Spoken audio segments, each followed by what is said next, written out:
ወንድሞች ከዛች ተጥሏል ሲባል እኮ ብራዘር የሆነ ፍርድ ቤት ቆሞ የሚከሰው የሆነ ሰንበዲ አይደለም ነው። እሱን እንዳጣብቅ የወንድሞች ከሳሽ የሚለው ሰይጣንን ነው። በመንፈስ ዓለም የሚዋጋው አይምሮሽን የሚዋጋ ልብሽን የሚዋጋ ሐሳብሽን የሚዋጋ እግዚአብሔርን ለምን ታገለግያለሽ? አገልግለሽ ምን ተጠቀምሽ? ምን አደረግ ያለ የሚከስሽ ይህንን ነው ተጥሏል ያለው እንጂ ወንድምሽን አይደለም፣ እህትሽን አይደለም፣ የሆነ ሰንበዲን አይደለም። ልንገርህ በኢየሱስ ክርስቶስ ምንም ኃይለኛ ቢመስል የወደቀ ነው። ትልቅ ቢመስል የወደቀ ነው። ሃሌሉያ። አጠገብ ያለውን ጨበጥ አድርግና እንደምን ከዚህ በኋላ በርስቴ ደካማ አይደለሽም። አንቺ እኮ ብርቱ ነሽ። እግዚአብሔር በርስቴ ከአንቺ ጋር ነው። አሜን ነው። አሜን ነው። የአንዳንዶች ታሪክ ይቀየራል። ብራዳጃ የአንዳንዶች ታሪክ ይቀየራል። አሜን ነው። ይሄ የሚቀየረው የኔ ነው የሚል አሜን ይባል። አሜን ተናገረ። የኔ ነው የሚል አሜን አሜን። መጽሐፍ ቅዱስ ምን እንደምታውቃላችሁ? ልክ ሰይጣን ኢያሱን ሊከስ መጣ ይላል።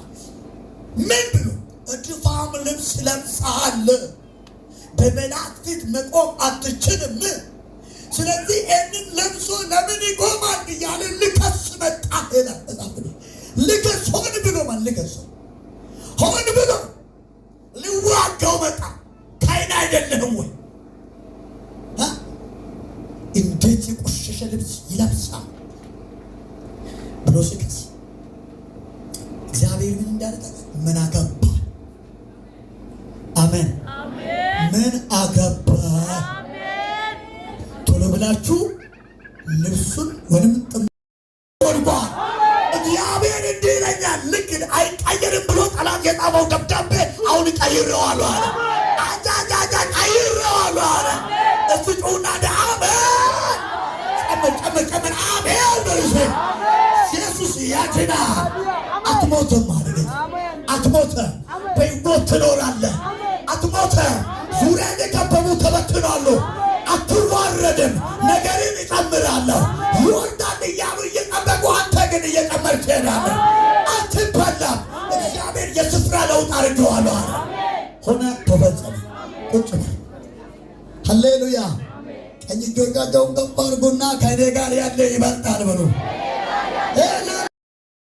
የተስፋዬን ቃል ለቆኝ ሄደ። ብራዳኔ አይኖቼ ተከፈቱ።